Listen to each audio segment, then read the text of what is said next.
Nous sommes à l'Anse-Cafard, sur la commune du Diamant, en Martinique, où nous retrouvons Laurent Valère, artiste plasticien, à qui l'on doit le mémorial Cap 110.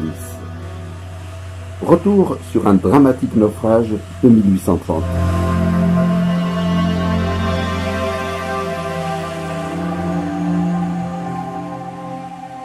Un naufrage qui aurait eu lieu ici en 1830.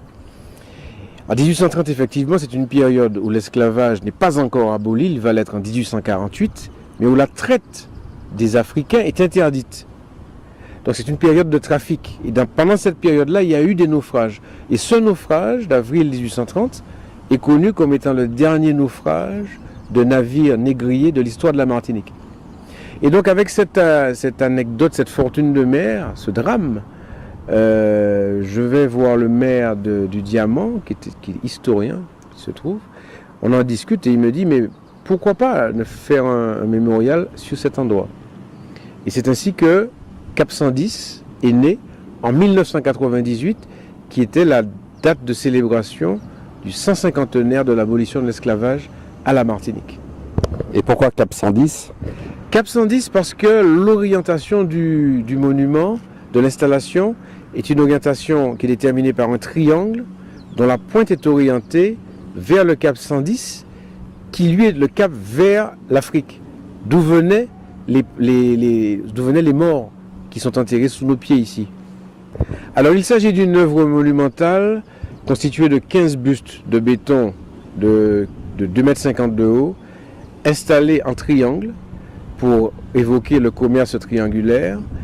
Ce sont des bustes qui ont une couleur dominante qui est très claire, voire blanche au début, parce que le blanc ici aux Antilles, c'est la couleur du deuil.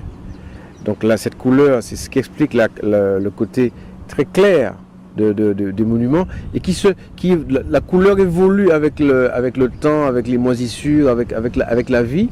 Chaque sculpture est installée avec une posture qui rappelle un peu la difficulté du sort de ces personnes, et l'ensemble est installé au milieu ce qui était une prairie où les enfants jouaient au football, face à la baie du Diamant et face au rocher du Diamant. Donc on est sur une installation qui est à la fois un monument funéraire, mais en même temps un appel au partage, un appel à la partage de l'histoire, de façon à ce que ceci ne se reproduise jamais, ni ici, ni ailleurs, ce qui n'est pas le cas, puisqu'on sait bien que l'esclavage continue dans beaucoup de pays dans le monde aujourd'hui.